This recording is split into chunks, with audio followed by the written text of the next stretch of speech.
What up, everybody? As we sit here and watch the Penguins game, the Pitt volleyball game, let's do some power rankings because we like power ranking things.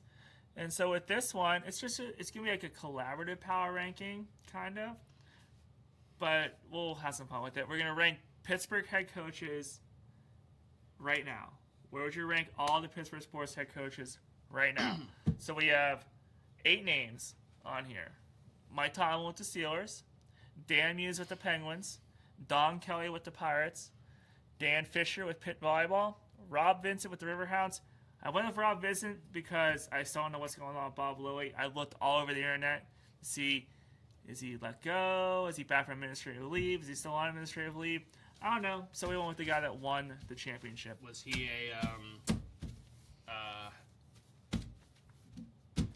what's Tupac and everything? What do they say they all are?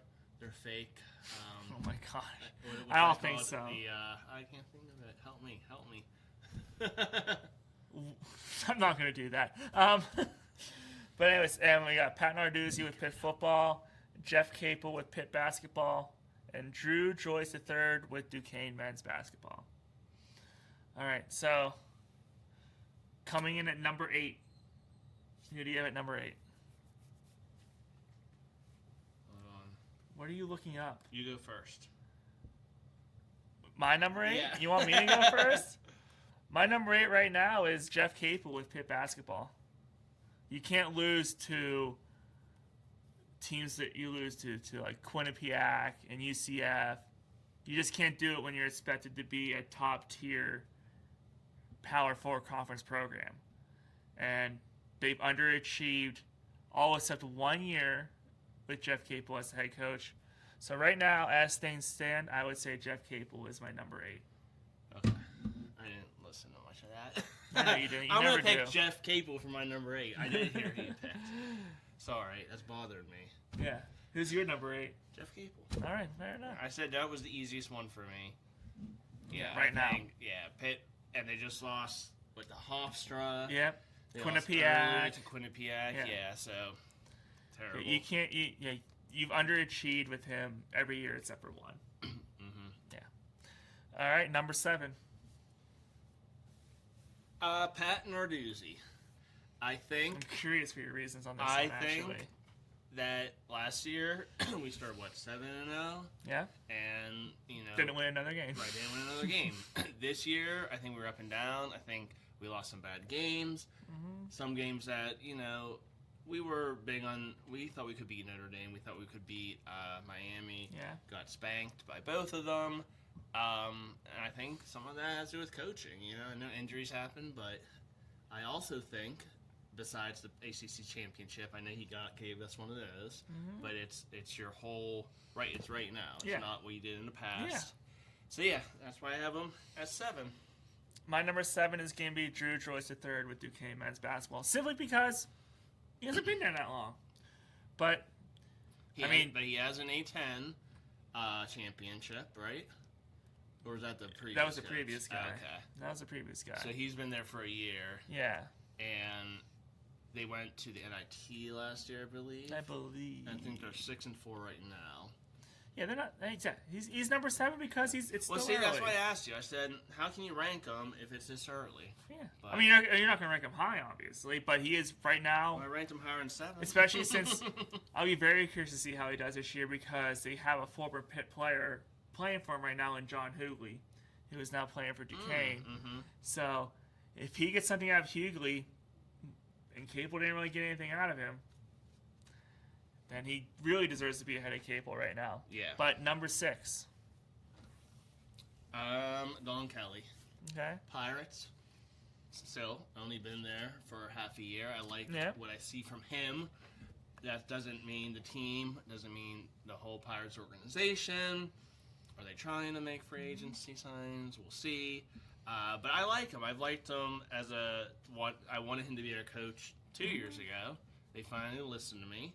And for a terrible team and franchise like the Pirates, I think he's doing not a half bad job. Yeah. So he gets number 6. All right. My number 6, Mike Tomlin. Wow. Okay. Probably would have been number 7 if Drew Joyce wasn't such a new coach. I mean, you haven't won a playoff game. You get embarrassed when you do make the wild card round. You're inconsistent. You're always around 500. What have you done to deserve to be in the top 5 for coaches right now in this city? So yeah, number 6, Mike Tomlin. Okay. Number 5? I did Drew Joyce, and because I thought he did win the A-10 championship. That's what I was asking you. I said, when did he take over? So yeah, he's kind of new. I'd still probably put him there. You don't have Narduzzi yet. Geez, you have him higher, I guess, for the ACC championship. But I don't know. I think Duquesne's not really known for being a great, basketball school because they're Division II. They're Division I. They're Division I, but they're in the A-10. Yes. But they do stuff when they get to the tournament sometimes. When they get to the tournament. Yeah, that's true. That was the first time they in a while been to or won. They haven't won a tournament game in. They knocked out a lot in that first year. They made a tournament and 2 won a game. Right.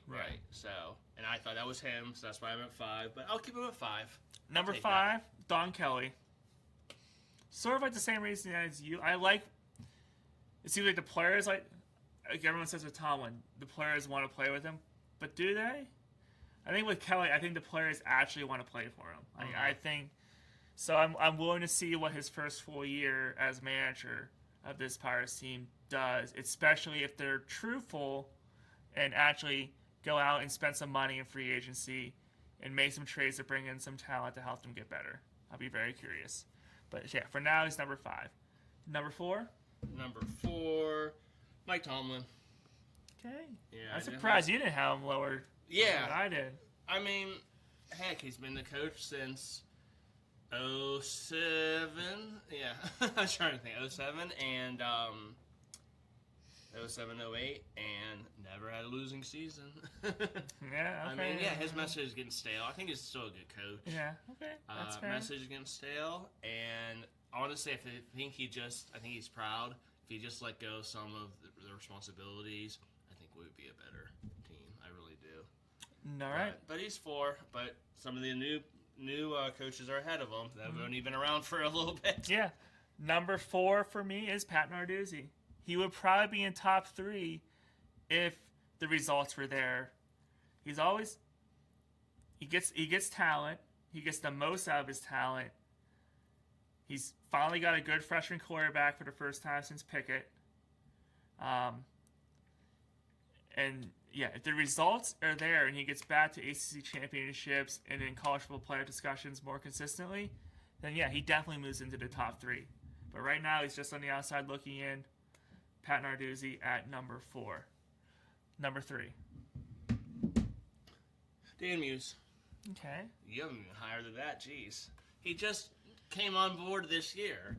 Do I have him higher than that? I don't know. Is he number 3 for me? You don't know. Oh, okay. We're only on 3, yeah. But, no, he's having a good year. I like the way I went to the game on Tuesday. We lost. That could have been on him. He had the wrong players on the ice. Should have been defensive-minded power play. But anyways, still a young coach. I think, I said this before, Sullivan's got tiresome, his words. They bring in Muse. They're winning. I think they're way ahead of expectation. So, yeah, we'll see, but I like him. Yep, number 3. I agree. Number 3, Dan Muse. Same reasons. He's come in and he's got all the vets to buy into what he's doing. He's using the young guys right, which was one of the biggest complaints under Mike Sullivan is that he wouldn't trust the young guys. And you see where it's got them. They are a serious playoff team. And now, does he keep getting better as the year goes on? Is he good at changing on the fly and if something goes withholding the success? Like we'll see. The shootout, he had a couple of new players in. Although Sealaw should not be the goalie for the shootout, he stinks at it.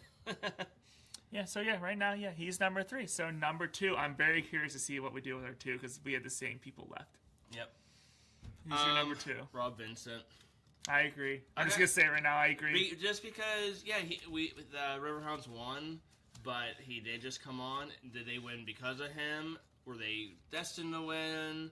You know, what are they going to be like next year if he is? Because he's interim still, isn't he? Yeah, that's I looked all over to see like is he still the interim? Is he head coach? So I don't know. They're the most recent team that won, so you could put him number 1, but just because he hasn't been around a lot. No, he's number 2. Should he be the permanent head coach? Yeah, because do you remember what they did in the playoffs the last few years? They fizzled out, and they didn't look like they were prepared. So, yeah, I think Rob Vincent should be the permanent head coach, and he finally won a championship, and hopefully restarted the City of Champions for Pittsburgh. That's why it's number 2. And number 1, it has to be. He's the most consistent head coach. We're watching them right now. Pitt Volleyball. How back-to-back Final Fours, looking like they're on their way to sweeping Minnesota in the Sweet 16 again. I mean, he's the most consistent coach in the city right now, and I really hope they get over that hump, make the national championship game this year, and win it, because just like previous years, they have a great chance. All right, there are our top 8 coaches, ranking them in the city of Pittsburgh right now. Let us know if you agree. Let us know where you would, if you disagree, and what coaches you would have higher, what coaches you have lower. Go ahead and leave it in the comments. Also, wrapping up the first round of the Best Band and Artist bracket video. Go watch that. Vote for them, because next week we will be revealing the second round matchups. Also, remember to subscribe to the show on YouTube, Bird Bros. It's free to do. I mean, talking's hard, but we're professional ramblers here. I'm Matt. I'm Chris. This has been Bird Bros. See yous.